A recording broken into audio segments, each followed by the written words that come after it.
네, 10월 둘째 주 주일 예배 오신 교회 여러분을 진심으로 환영합니다. 우리 이 시간에 경건한 마음으로 하나님 앞에 예배 드리겠습니다. 다 함께 묵도하시겠습니다.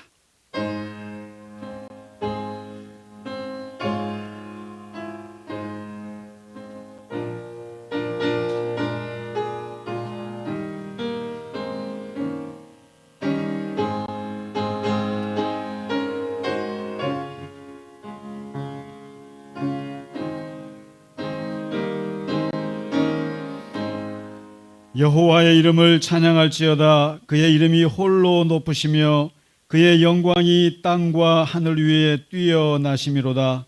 그가 그의 백성의 뿔을 높이셨으니 그는 모든 성도 곧 그를 가까이 하는 백성 이스라엘 자손의 찬양받을 이시로다. 아멘.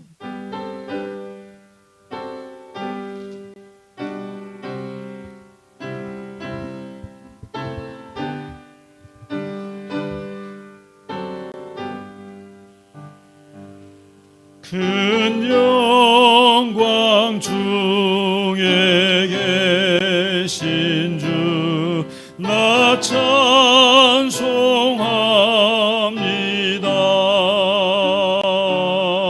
영원히 계신 주 이름 나 찬송합니다.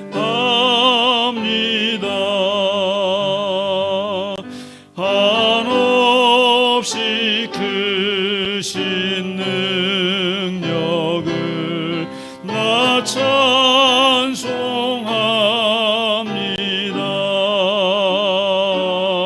참되고 미쁜 그 언약 나 찬송합니다. 온 천지 창조하시던 그 말씀 이미서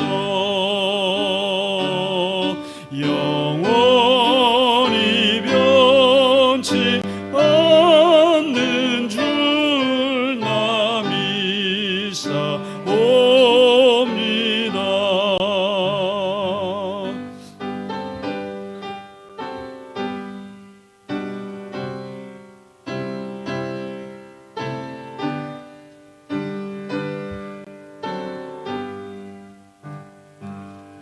그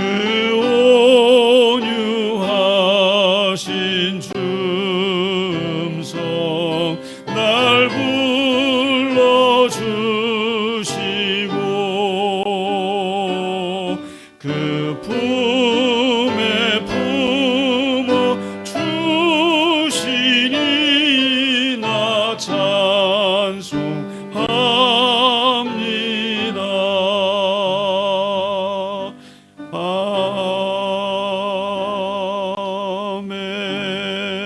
아멘.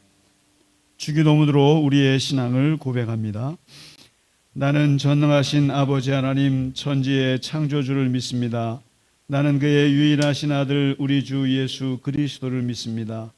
그는 성령으로 잉태되어 동정녀 마리아에게서 나시고 본디오 빌라도에게 고난을 받아 십자가에 못 박혀 죽으시고 장사된 지 사흘 만에 죽은 자 가운데서 다시 살아나셨으며 하늘에 오르시어 전능하신 아버지 하나님 우편에 앉아 계시다가 거기로부터 살아있는 자와 죽은 자를 심판하러 오십니다. 나는 성령을 믿으며 거룩한 공교회와 성도의 교제와 죄를 용서받는 것과 몸의 부활과 영생을 믿습니다.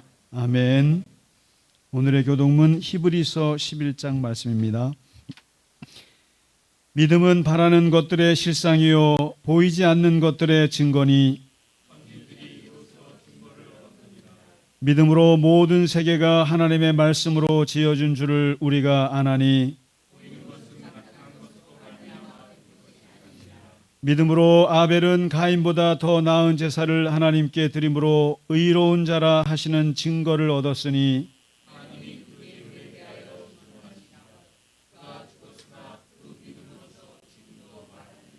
믿음으로 에녹은 죽음을 보지 않고 옮겨졌으니 하나님이 그를 옮기심으로 다시 보이지 아니하셨느니라.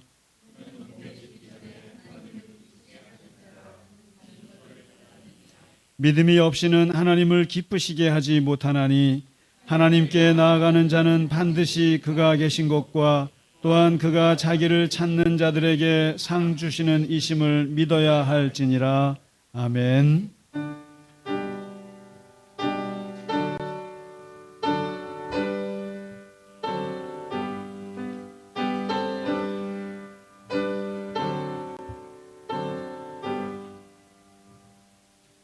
찬양 성부 성자 성령 성삼위일체께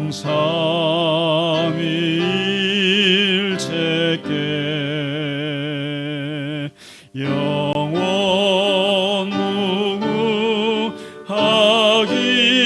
무궁하기까지 영광을 돌리세 영광을 돌리세.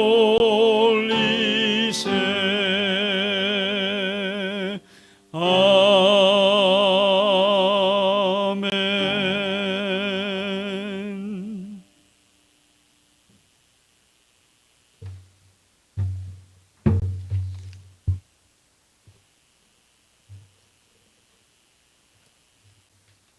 사랑과 은혜가 풍성하신 하느님, 이처럼 복된 주일을 허락하시고 어느새 변화된 계절을 바라보며 주님 전으로 모여 주님을 찬양하고 경배해 드릴 수 있게 하심을 감사드립니다. 아멘. 지난 한 주간도 주님의 은혜 없이는 살아갈 수 없었음을 고백하며 예배의 자리로 나아갑니다. 이 시간 성령님께서 오셔서 우리의 예배를 기뻐 받으시고 기쁨 충만한 예배가 되게 하옵소서. 아멘. 사랑의 하나님, 전쟁과 기아, 이상기후 등 지난한 세계 정세로 말미암아 힘들었던 날들을 씻은 듯이 우리나라 국민에게 큰 기쁨과 용기를 주심에 감사합니다. 아시아에서 첫 여성 노벨문학상 수상자가 우리 대한민국에서 나왔습니다. 이 모든 것이 주님의 은혜임을 알게 하옵소서. 또한 저희 갈릴리 겨자나무 교회 교우들도 아버지께서 뜻하시는 대로 어렵고 힘든 세상 속에서도 빛과 소금이 되어 굳건히 살게 하시고 자연재해와 경제위기로 어려운 중에서도 감사를 잃지 않게 하여 주옵소서. 아멘. 묵묵히 봉사하는 손길에도 주님의 눈길이 머물 줄 믿습니다. 은혜로우신 하나님, 지금도 세계 곳곳에서 주의 나라를 확장시키며 진리의 말씀을 전하는 선교사님들을 기억하여 주옵소서. 특별히 미얀마 필리핀의 양한갑 선교사님, 네팔의 김경수 선교사님, 탈북인 사역의 손문경 권사님을 강건케 하사 어려움 중에도 주님만 붙잡고 나아가게 하시옵소서. 아멘.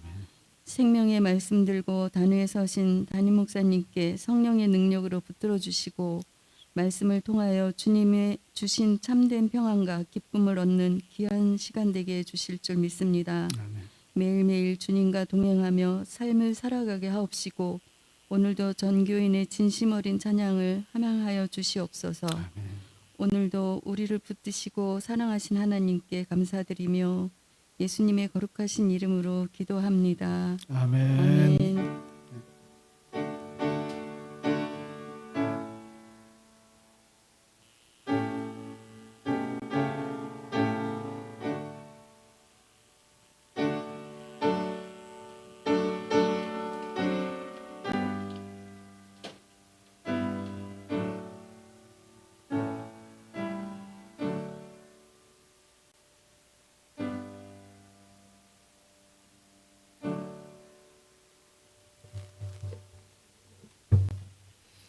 아멘. 찬송가 430장 함께 찬양 드리겠습니다.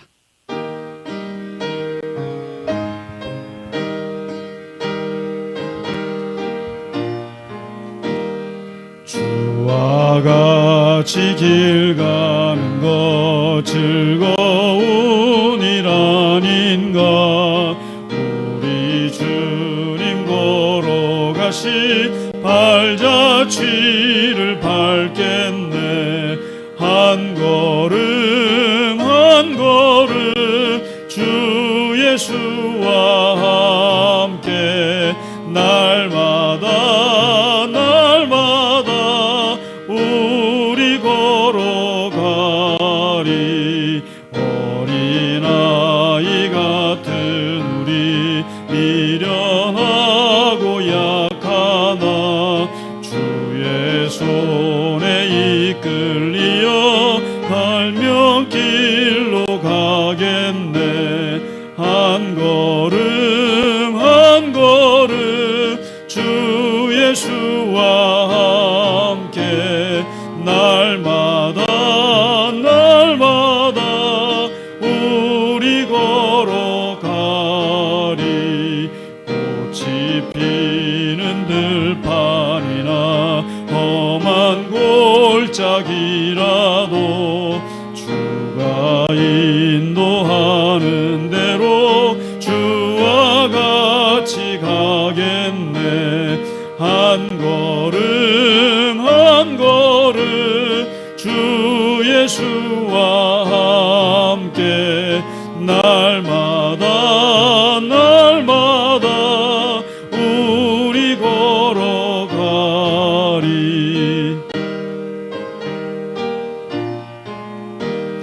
옛 선지자의 녹같이 우리들도 천국에 들려 올라갈 때까지 주와 같이 걷겠네. 한 걸음 한 걸음 주 예수와 함께 날마다 날마다 우리 걸어가리. 아멘. 이 찬송 너무 좋지 않으세요? 자주 하고 싶은데 너무 자주 하면 또 뭐라 그러실 것 같아서 한 몇 개월에 한 번씩 했는데 모르겠어요. 우리 교회 소식 몇 가지만 알려드리겠습니다. 오늘 오시느라고 너무 고생이 많으신데 아직도 지금 오고 계시겠죠? 네, 그래도 포기하지 말고 오시면 좋겠습니다. 이번 주 수요 성경 공부 지난주에 한글날 때문에 못했는데 이번에 다시 하겠습니다. 4강 하나님의 양무리를 치는 선한 청지기 진행하겠고요. 그리고 우리 이제 목장 모임을 10월부터 하게 되는데 요한 목장, 그러니까 8, 90대 제일 우리 연배가 높으신 분들하고 70대 마태 목장이 23일입니다. 수요일 성경 공부 때 하시고 같이 식사하시고 또 차 마시면서 모임을 같이 하시도록 하겠습니다. 혹시 지난주에 우리가 겨자나무 그늘나래라고 하는 이 말씀을 나눠드렸는데 혹시 보세요? 그냥 하루에 한 페이지씩만 보시면 좋겠어요. 한 페이지면 그냥 아주 그렇다고 해서 막 심각하게 보지 마시고 저는 여기 성경 구절을 좀 이렇게 눈여겨봐요.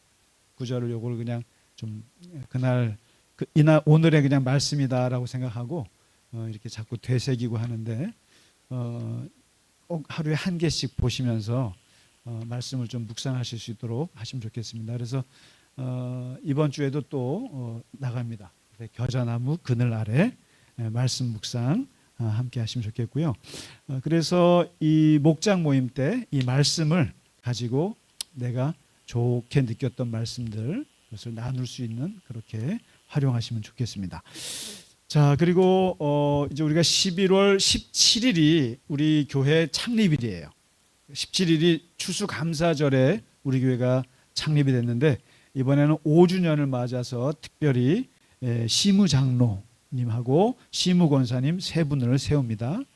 그래서 지금 준비하고 있는데 너무 그 교육이 지금 빡세가지고 굉장히 힘들어하셔서 좀 적당히 하려고 합니다만은 다음 주에 20일에 예배 후에 또 교육을 하도록 하겠습니다. 그 기본적인 것은 제가 나눠드린 책과 또 제가 나눠드린 그 자료를 보시면 되고 모였을 때는 제가 거기에 없는 내용을 제가 좀 말씀을 드리게 되니까 사실은 권사가 된다는 것, 장로가 된다는 것은 실제적인 거예요. 교회의 실제적인 일을 그냥 추상적으로가 아니라, 그래서 그런 부분들을 제가 좀 말씀을 드리도록 하겠습니다. 자, 그리고 우리가 전교우 야외 나들이를 30일로 잡았습니다. 10월 30일에 그 세계적인 섬인데 강화도라고 있어요.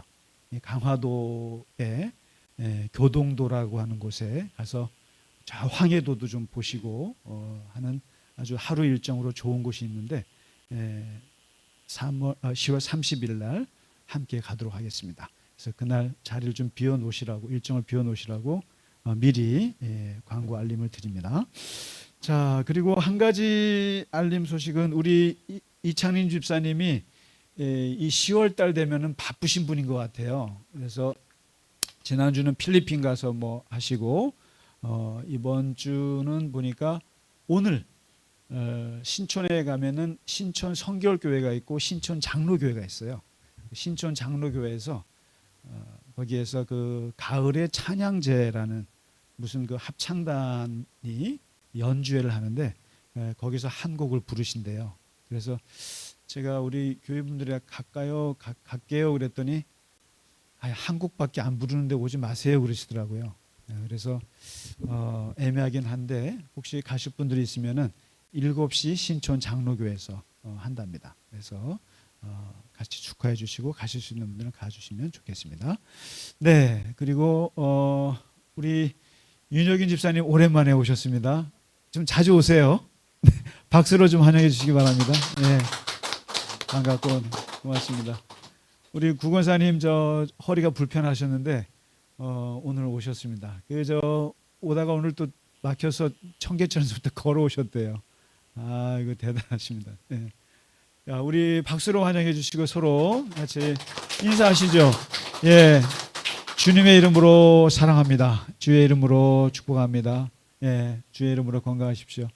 네, 네, 네, 네. 아이고. 우리 또 우리 정양숙 집사님은 이번 주까지죠?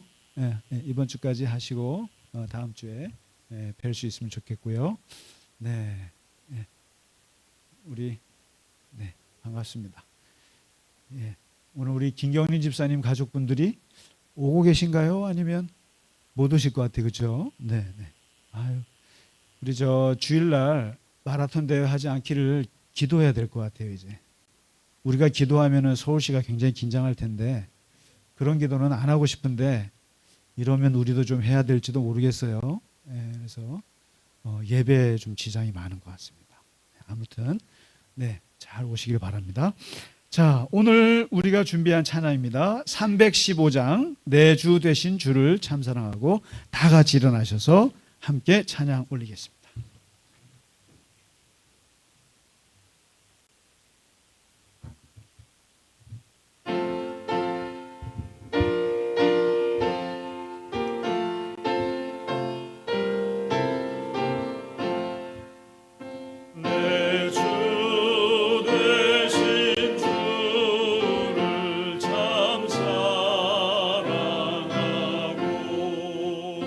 곧 그의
우리 지휘자님 있으면 이걸 더 사부로 하면 더 은혜로운 찬송인데 우리 테너 분들이 또 이렇게 사부를 해주셔서 너무 좋습니다. 자, 오늘 우리에게 주신 하나님 말씀 보겠습니다. 사도행전 10장입니다. 이제 10장으로 넘어갑니다. 10장 9절에서 16절까지 그리고 34절과 35절 이렇게 함께 읽겠습니다. 천천히 같이 읽겠습니다. 이튿날 그들이 길을 가다가 그 성에 가까이 갔을 그때에 베드로가 기도하려고 지붕에 올라가니 그 시각은 제6시더라. 그가 시장하여 먹고자 하매 사람들이 준비할 때에 황홀한 중에 하늘이 열리며 한 그릇이 내려오는 것을 보니 큰 보자기 같고 내 귀를 메어 땅에 들이웠더라. 그 안에는 땅에 있는 작종 4발 가진 짐승과 기는 것과 공중에 나는 것들이 있더라. 또 소리가 있으되 베드로야 일어나 잡아먹으라 하거늘 베드로가 이르되 주여 그럴 수 없나이다. 속되고 깨끗하지 아니한 것을 내가 결코 먹지 아니하였나이다 한데 또 2번째 소리가 있으되 하나님께서 깨끗하게 하신 것을 내가 속되다 하지 말라 하더라. 이런 일이 3번 있은 후 그 그릇이 곧 하늘로 올려져 가니라. 베드로가 입을 열어 말하되 내가 참으로 하나님은 사람의 외모를 보지 아니하시고 각 나라 중 하나님을 경외하며 의를 행하는 사람은 다 받으시는 줄 깨달았도다. 아멘. 오늘 이 말씀은 베드로가 욥바라고 하는 곳에서 환상을 본 이야기입니다. 이 스데반이 이제 죽고 나서 예루살렘 교회가 굉장히 이제 고난을 겪게 되고 그 고난은 이제 복음 전도로 나타나지 않습니까? 근데 이 빌립이 이 사마리아를 전도할 때 베드로가 따라가서 거기서 이제 막 성령을 받는 일이 벌어지고 그다음에 이제 루따라고 하는 곳으로 내려가서 8년 된 중풍병자를 고쳐요. 애니아라고 하는 여인을 그렇게 고치고 그러다가 이제 해안 도시 욥바라고 하는 곳에 가서 거기서 이제 죽은 다비다를 살려요. 근데 이 욥바가 어디냐면은 바로 지금의 텔아비브예요. 지금 막 헤즈볼라가 폭탄 떨어뜨리는 데가 어디겠어요? 헤즈볼라고. 또 이스라엘은 또 레바논에 또 폭탄을 터뜨리는데 그 텔아비브가 이쪽 지중해 쪽에 바닷가에 이제 그 행정 수도인데 거기가 이제 옛날 이름은 이제 욥바였어요. 거기서 베드로가 이제 시몬이라고 하는 사람의 집에 이제 머물고 있었어요. 거기서 이제 머물고 있는데 여러분 이제 이스라엘 가시면 이쪽 지중해 쪽 바닷가에 이제 욥바가 있고 텔아비브가 있고 텔아비브에서 쭉 해안가로 올라가면은 가이사랴라고 있어요. 이 가이사랴라고 하는 곳인데 이게 이제 시저 로마 황제 시저를 이제 가이사랴라 그러잖아요. 그 사람의 이름을 기념하기 위해서 이제 거기다 신도시를 세웠는데 항구 도시가 있어요. 그 가이사랴에 이제 로마군이 있겠죠. 거기에 있는 사람 중에 이 고넬료라고 하는 군인이 있었습니다. 이 사람은 로마의 군인이고 그리고 이제 백부장이에요. 백부장인데 이 사람이 가이사랴에서 이제 근무를 하는데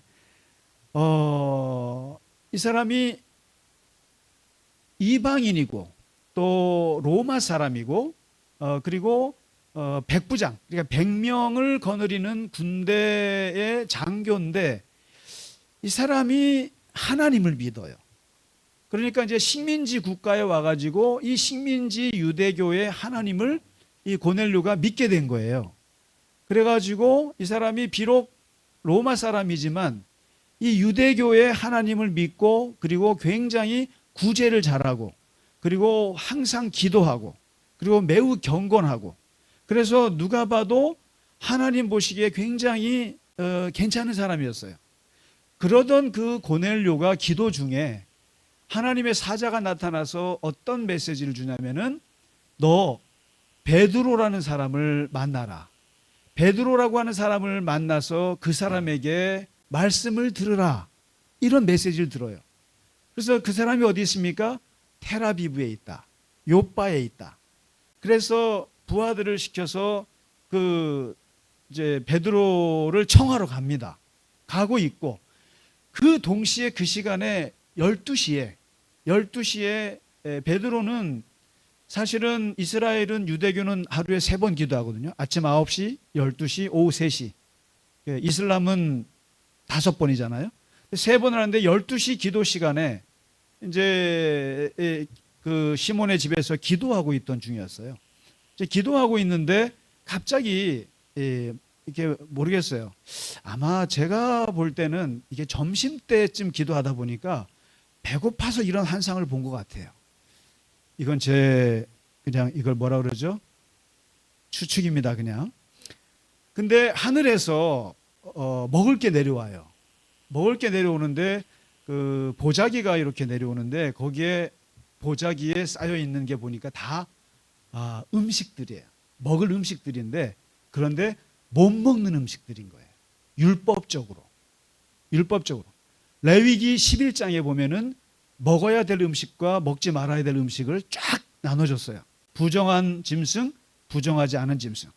기본적으로 먹을 것들은 들짐승을 먹을 때는 발에 굽이 지고 되새김질하는 동물만 먹어라.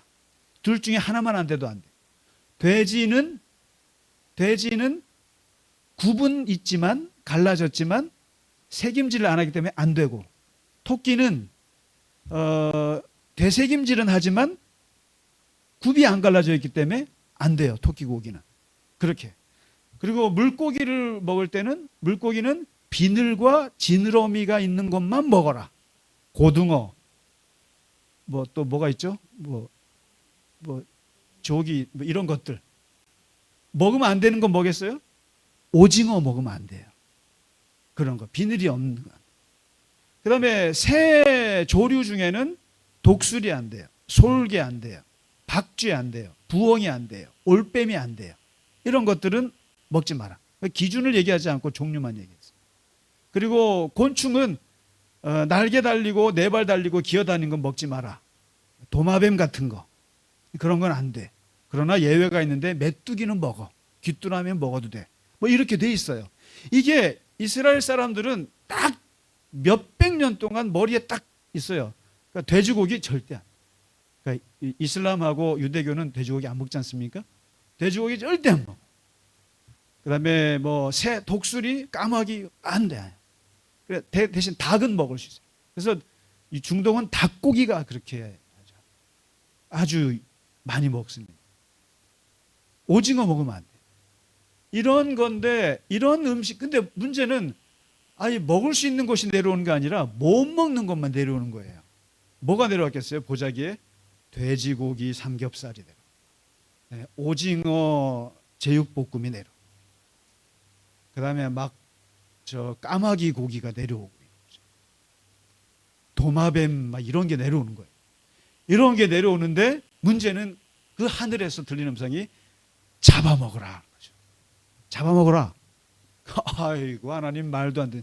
아무리 내가 지금 식사 시간 배고픈 중에 환상을 본다 하더라도 저 먹을 음식을 내려주시지 이딴 음식을 내려주실 수 있습니까? 아유 안 됩니다. 먹었다 죽습니다 제가. 그랬더니 올라가요. 그러다 또 기도 중에 또 내려와요. 또 내려와서 잡아먹으라. 안 됩니다. 이때부터 하나님 뭐라고 하시냐면은 하나님이 깨끗하고 정하다고 한 것을 네가 속되다고 하지 마라. 하나님이 깨끗하게 하신 것을 네가 더럽다고 말하지 마라. 하나님께서 먹을 수 있다 하신 것을 네가 못 먹는다고 말하지 마라. 이게 세 마디가 세 번에 걸쳐서 이게 보자기가 내려갔다 올라갔다 내려갔다 올라갔다 하는 거예요. 여기서 이제 하나님이 하신 말씀과 베드로의 생각이 부딪히는 거예요. 그리고 결과적으로는 베드로가 먹지 않아요. 먹지 않고 참 이상하다. 왜 먹지 못하는 음식을 먹으라고 그러면서 하나님이 먹을 수 있다고 얘기를 하실까? 그리고는 나보고 왜 이거 그렇게 말하지 말라고 하실까? 하고는 갸우뚱하고 있는데 노크 소리가 들리는 거예요. 마당에서 노크 소리가. 누구냐 그랬더니 바로 고넬료가 보낸 부하들이 온 거예요. 그래서 보니까 고넬료의 그 부하들이 와서 우리 모시는 분이 이러이러한 분인데 기도 중에 당신을 만나라 그래서 왔습니다. 근데 어떨까요? 그가 누군데? 로마 군인입니다. 안 돼. 이랬을 텐데. 이방인이어서 안 돼. 우리는 이방인 안 만나. 그것도 로마 식민지 우리를 다스리는 그걸 어떻게 만나? 쉽게 말하면 일제 시대 때 저 일본 순사가 예수 믿겠다고 오겠다는 근데 못 만나 우리는. 그것도 특히 군인 하면요. 로마 군인 얼마나 잔인한 줄 아세요? 그런 사람이 날 만나겠다고 안 가라고 할 텐데 방금 전에 환상을 본 거예요. 베드로도 감각이 있을 거 아니에요. 고넬료를 만나라 이렇게는 말 안 하셨어요. 하나님이 안 하고 야 이거 먹지 못하는 거 먹을 수 있어. 먹어. 그거 갖고 너 더럽다 그러지 마. 근데 이 음식의 환상이었지만 뭔가 느낌에 저 사람이 부정한 짐승으로 보여지는 거죠. 이방인은 부정한 짐승이에요. 부정한 개란 말이에요. 그런데 지금 환상을 본 게 있으니까 이상하다 그러면서 따라가요. 가이사랴로 따라가서 거기서 고넬료를 만나요. 만나서 거기서 고넬료를 막상 만나고 보니까 너무 괜찮은 사람이에요. 소문도 너무 좋고 정말 이 사람이 이방 사람인 것 빼고는 정말 군인인 것 빼고는 이 사람이 여기 동네 사람들 구제 많이 하고 그 다음에 항상 유대교식으로 기도하고 이렇게 착하고 선한 군인이 있을 수가 없는 거예요. 거기다가 이 사람이 하나님을 경외하는데 이 사람에게 지금 예수 그리스도를 전해야 되는 거예요. 그래서 베드로가 고넬료 가족들에게 복음을 전합니다. 예수님의 십자가를 전하고 예수님의 부활을 전하고 구원을 전하니까 여기서 고넬료가 성령을 받습니다. 성령을 받으면서 방언을 받아요. 그리고는 그가 그 경외하던 구약의 하나님을 넘어서 예수 그리스도를 영접하게 돼요. 그러면서 그걸 보고 오늘 34절 읽으신 말씀에 이 베드로가 하는 말이에요. 내가 몰랐다 지금까지. 내가 참으로 하나님이 사람의 외모를 보지 아니하시고 각 세상 나라 중에 하나님을 경외하고 의를 행하는 사람은 다 받으시는 줄을 내가 깨달았다. 나는 지금까지 하나님이 외모를 보는 줄 알았다. 이 사람이 이스라엘 사람이냐 이방인이냐, 이 사람이 하나님의 선민이냐 아니냐, 이거 가지고 하나님이 판단하는 줄 알았다. 그런데 하나님은 상관없이 이스라엘 사람이건 로마 사람이건 아니면 터키 사람이건 상관없이 어느 나라에 있건 간에 하나님을 경외한다면, 하나님 앞에 의를 행한다면 그 사람이 하나님께서 다 받으신다는 걸 이제야 내가 깨달았도다. 나는 지금까지 사람을 하나님께서 인종에 따라서, 지역에 따라서, 남녀 차별에 따라서 그렇게 판단한 줄 알았는데 이제 보니까 하나님은 내용을 보는 걸 알았다. 그 사람이 이방인이건 본토인이건 하나님을 경외하기만 하면, 또 그 사람이 그 삶의 현장에서 정말 선하게 의를 행한다고 하면 하나님이 그 사람을 참 인정하는 것을 이제 알았다. 이 고넬료를 보고 알았다. 그러면서 지금까지 내가 살아왔던 고정관념이 깨어지는 거예요. 깨어졌어요. 오늘 이 사건은 앞부분에 다메섹에서 하나님께서 바울을 뒤집어 놓은 것하고 똑같은 거예요. 바울은 율법이 전부야, 옛날 게 전부야라고 39년을 살아왔던 사람을 뒤집어 놓은 고정관념이란 말이에요. 그 39년 동안 가졌던 아주 머릿속에 찌든 몸에 배어있는 율법의 고정관념, 의의 고정관념을 뒤집어 놓은 거예요. 그런데 오늘 베드로를 이 오래된 고정관념을 뒤집어 놓은 사건이 바로 이 보자기 사건이에요. 못 먹는데요. 난 지금까지 한 번도 돼지고기 먹어본 적 없는데요. 네, 먹어보라니까. 까마귀 못 먹는데요. 까마귀 한번 먹어봐. 맛있어. 오징어 먹어봐. 이렇게 도전한 거예요. 그리고 나서 막상 고넬료를 보니까 이방인이 괴물인 줄 알았단 말이에요. 이방인 만나면 완전히 저주받는 줄 알았어요. 그런데 막상 이방인을 만나보니까 너무 괜찮아요. 너무 의롭고 너무 표정 좋고 너무 믿음 좋아요. 이걸 보고 그 고정관념이 깨진 거예요. 그런데 여러분, 이 고정관념이 깨진다고 하는 것은 어마어마한 일이거든요. 어마어마한 일인데 문제는 이 고정관념이 깨지면 약간 고생을 좀 해요. 이게 소문이 났어요. 예루살렘 교회 우리 사도 베드로님이 이방인을 만나서 복음을 전했대. 이게 말이 돼? 어떻게 이방인을 만나서 복음을 전할 수가 있어? 교회가 난리가 났어요. 뭐 이런 거죠. 김상기 목사가 뭐를 어떻게 비유하면 좋을까요? 스님 만나가지고 복음을 전했대. 아니면 이슬람 사람을 만났대. 아니면 모르겠어요. 우리가 만나지 말아야 할 사람들을 만났다는 거예요. 그게 교인들은 감당이 안 되는 거예요. 그러니까 베드로 보고 따진 거예요. 사도님, 어떻게 이방인을 만나서 그럴 수 있습니까? 그랬더니 베드로가 11장 17절에 이렇게, 이 이야기가 굉장히 깁니다. 오늘 이야기가 뭐라고 하냐면은, 하나님이 우리가 주 예수 그리스도를 믿을 때 주신 것과 같은 선물을 그들에게도 주셨는데 내가 누구이기에 그 하나님을 능히 막겠느냐. 놀라운 얘기죠. 내가 보니까 나는 모르겠니? 이방인 만나서는 안 된다는 걸. 그런데 막상 하나님이 앞서가셔서 우리의 고정관념을 깨셔서 그 이방인들에게도 하나님의 선물을 주시는데 내가 무슨 배짱으로 그 하나님의 섭리를 내가 막아서겠느냐.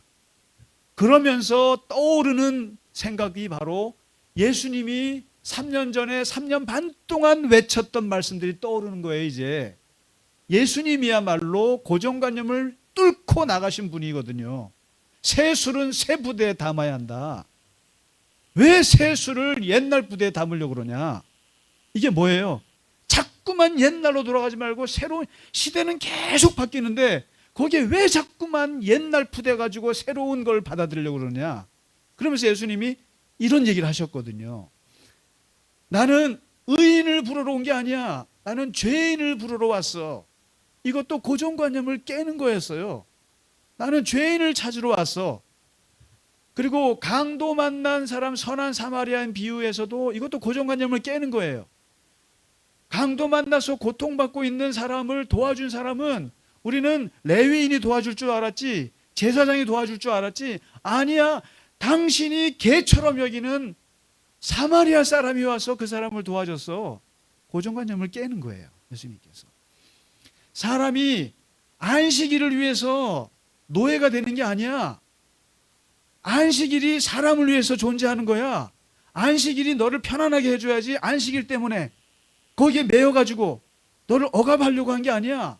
고정관념을 깨는 거예요. 그래서 예수님이 3년 동안 세리도 만나셨어요. 만나지 말아야 될 사람이에요. 창녀를 만났어요. 말도 안 되는 거예요. 이방인을 만났어요. 병자들 만났어요. 여자를 만났어요. 어린이를 좋아하셨어요. 과부에게 병을 고쳐줬어요. 그리고 사마리아 사람을 만나서 그 여인이랑 만나서 상담을 해줬어요.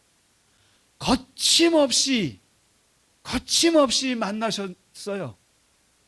그러니까 그 당시에 많은 사람들이 볼 때 예수님은 말도 안 되는 거예요. 이게 고정관념에 매인 사람들은 예수님이 이해가 안 됩니다.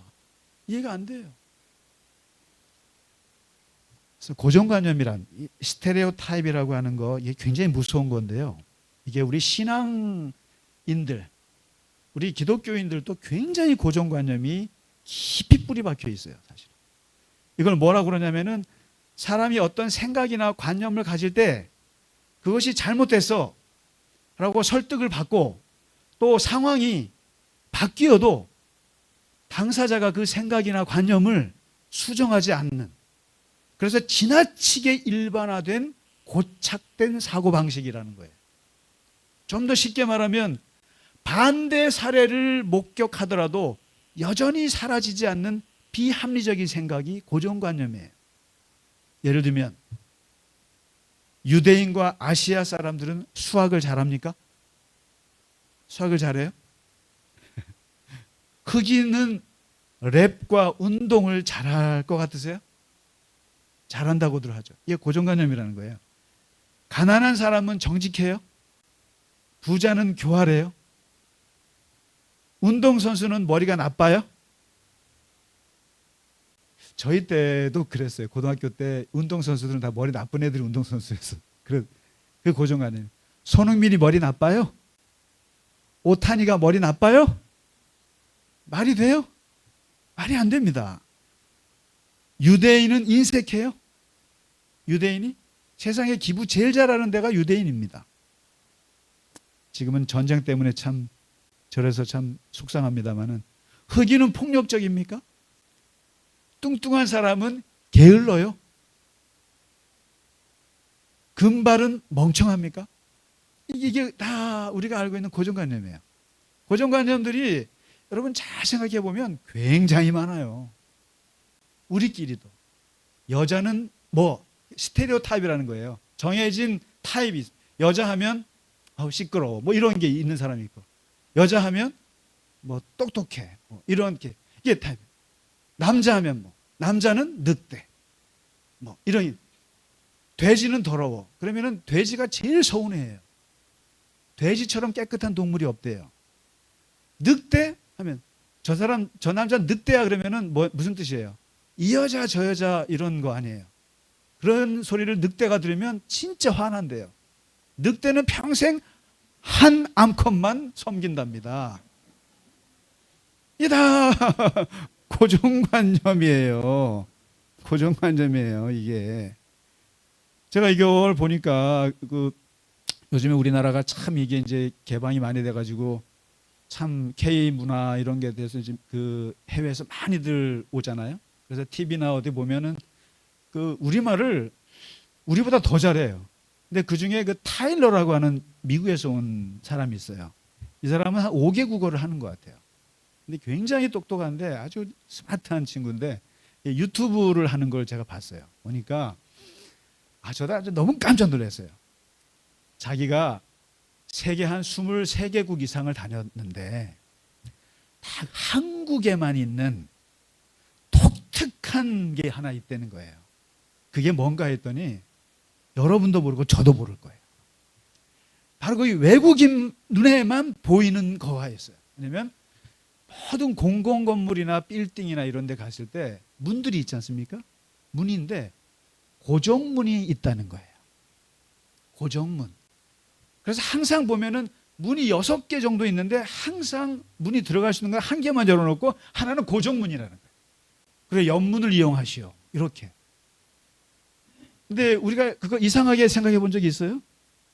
없죠. 그냥 항상 있나 보다 했어요. 그런데 해외 세계를 20개 넘게 다녔던 타일러의 입장에서 볼 때는 너무나 신기한 거라는 거예요. 고정문이 있는 나라는 대한민국밖에 없대요.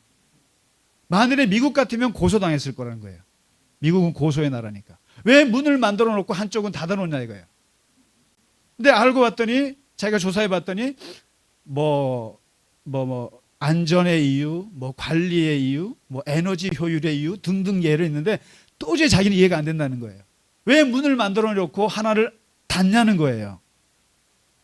여러분 신기하지 않아요, 우리도?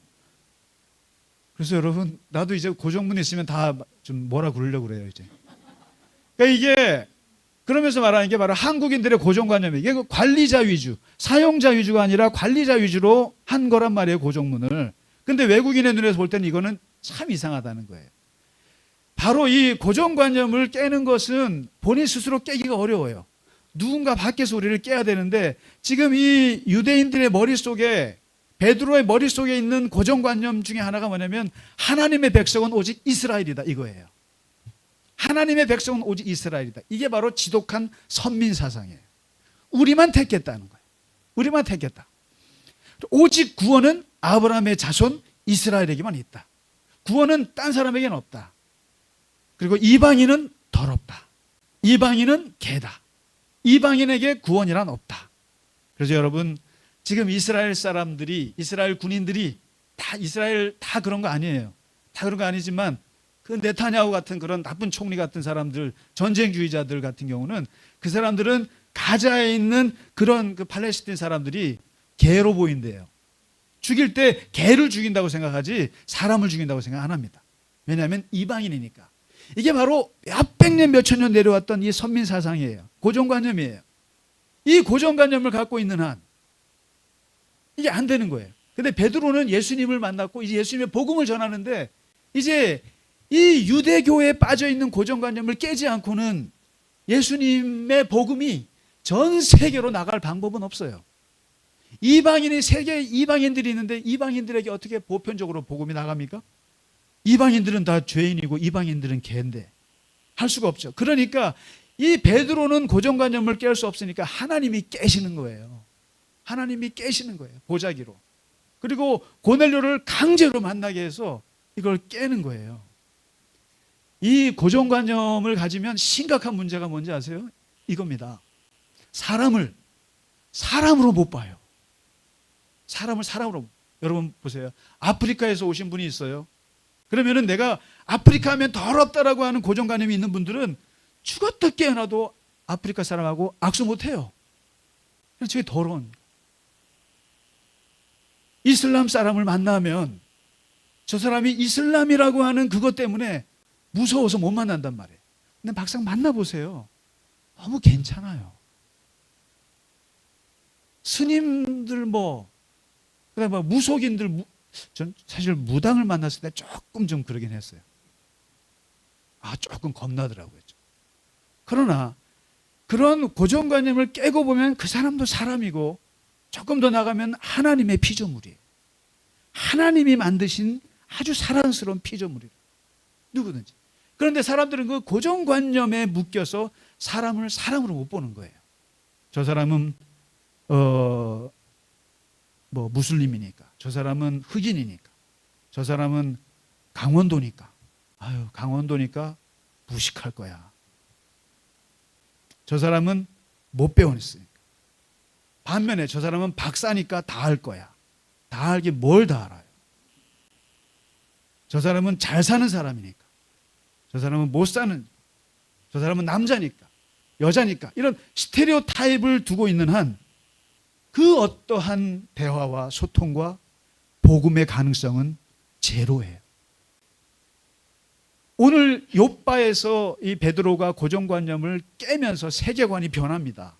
세계관이 변하고 가치관이 변하고 이 복음이 이제 나가는 거예요. 그런데 이거 못지않게 정말 우리가 지금 경험하고 있는 또 하나의 고정관념을 깬 게 한강의 노벨 문학상 수상이에요. 생각지도 못했어요, 사실. 세 가지의 고정관념의 벽을 깼어요, 이게. 첫째는 여자가 120년 노벨 문학상 역사에 여자가 그렇게 흔치 않은데, 거기다가 53세의 젊은 여자가, 고은이나 황석영 씨 같은 70대, 80대 남성을 기대했는데 어떻게 50대 초반의 여성 작가가 하나 고정관념이 깨졌어요. 두 번째 고정관념은 아시아에서, 그것도 한국에서, 중국의 그 작가나 일본의 무라마야 하루키인가요? 그런 분이 될 줄 알았는데 한국에서 우리는 솔직히 노벨 평화상 김대중 대통령 그분 말고는 노벨상은 가뭄의 나라인 줄 알았어요.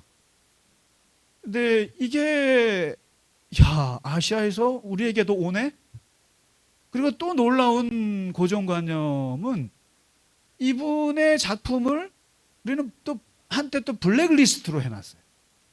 또 금서로 또 할 때도 있었어요. 그러니까 야, 우리는 되게 위험한 책이라고 생각했고, 우리는 되게 좀 사실 저도 채식주의자를 읽어봤어요. 근데 읽다가 말았어요. 그다음에 작별하지 않는다도 읽다가 말았는데 저는 제 취미에 안 맞는 것 같았어요.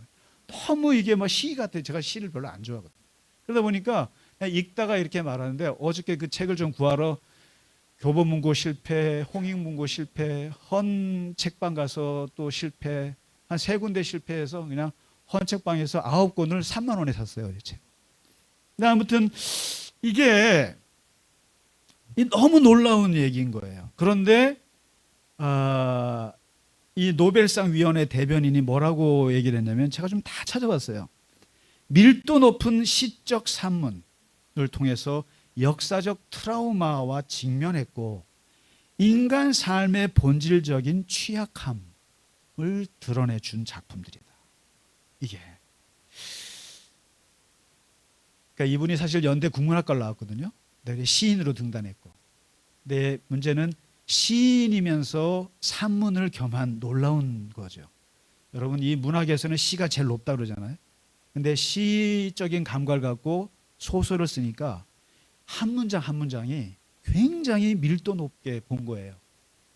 그리고 이게 세계인들이 볼 때는 굉장히 인간의 고통, 인간의 상처, 그리고 인류가 끊임없이 자행해오고 있는 폭력, 그것들을 이 역사적인 거기에 맞닥뜨리면서 그것을 승화하고 문학적으로 표현해낸 이것이, 거기다가 데보라 스미스라고 하는 40대 여성 번역가의 기가 막힌 번역이 정말 이 쾌거를 이루게 되고, 그리고 우리나라 이 K컬처라고 하는 것이 여러분 뭐 봉준호니 뭐 해서 얼마나, 그리고 얼마나 이 인프라가 이게 된 거죠.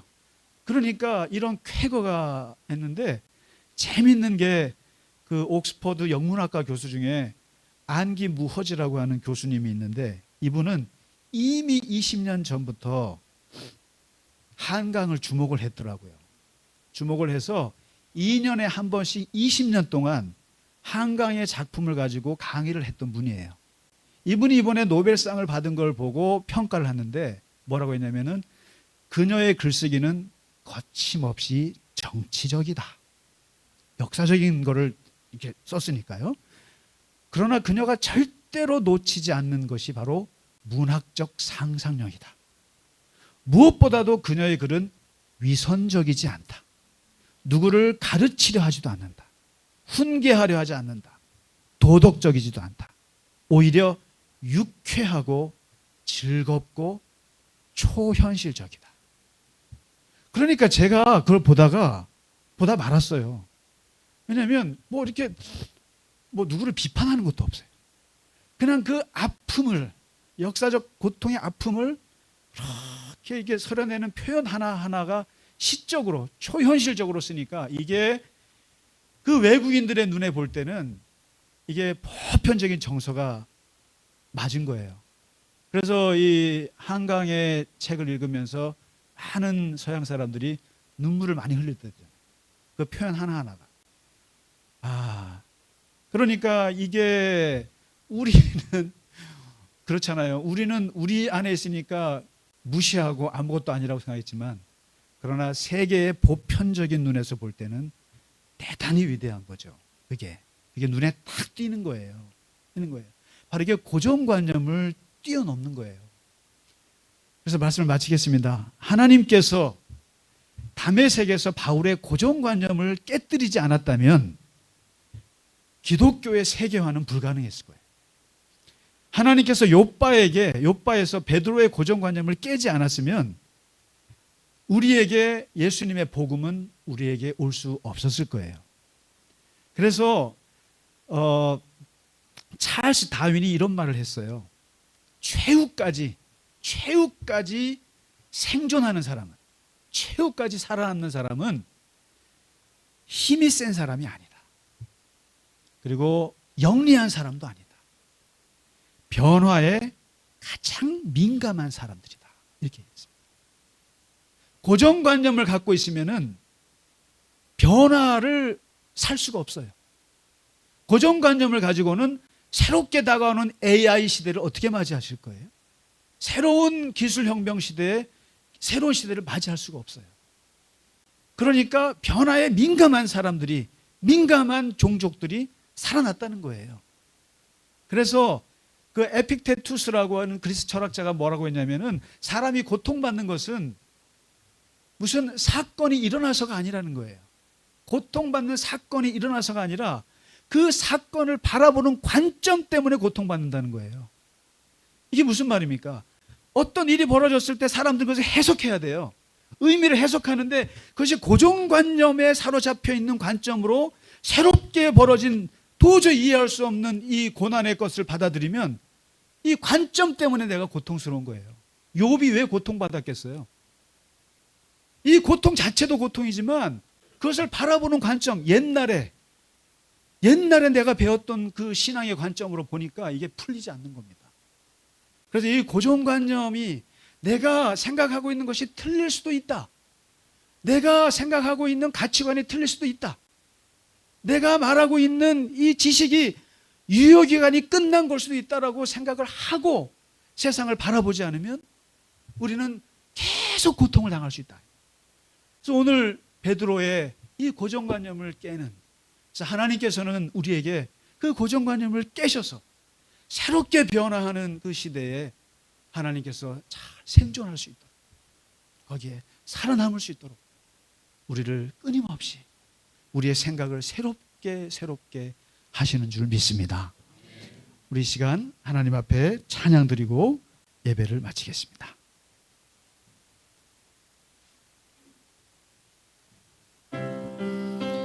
좋으신 하나님, 좋으신 하나님,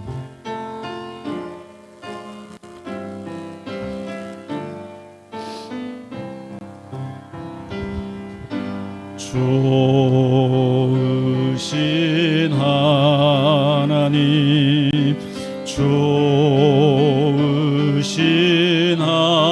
하나님, 참 좋으신 나의 하나님,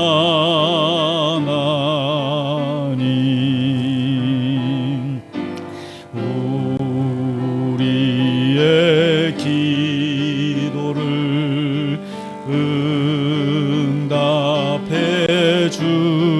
주시는 참 좋으신 나의 하나님,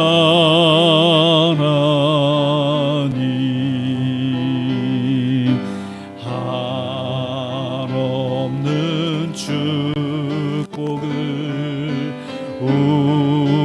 우리에게 주시는 참 좋으신 나의 하나. 다 같이 일어나셔서 좋으신 예수님 하겠습니다. 좋으신 예수님, 좋으신 예수님, 참 좋으신 나의 예수님.